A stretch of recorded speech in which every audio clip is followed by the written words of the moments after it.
Добро пожаловать на наш YouTube канал Headrest Info. В этом видео я вам расскажу, как использовать режим Pro на Samsung Galaxy A17.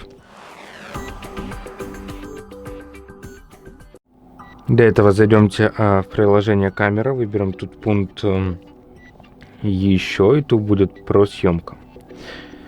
В Pro съемке можно поменять широкоугольный объектив.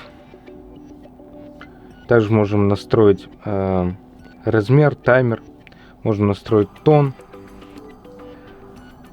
Можно настроить матричное изменение. Также можно настроить ISO, Speed, EF, Focus и VB.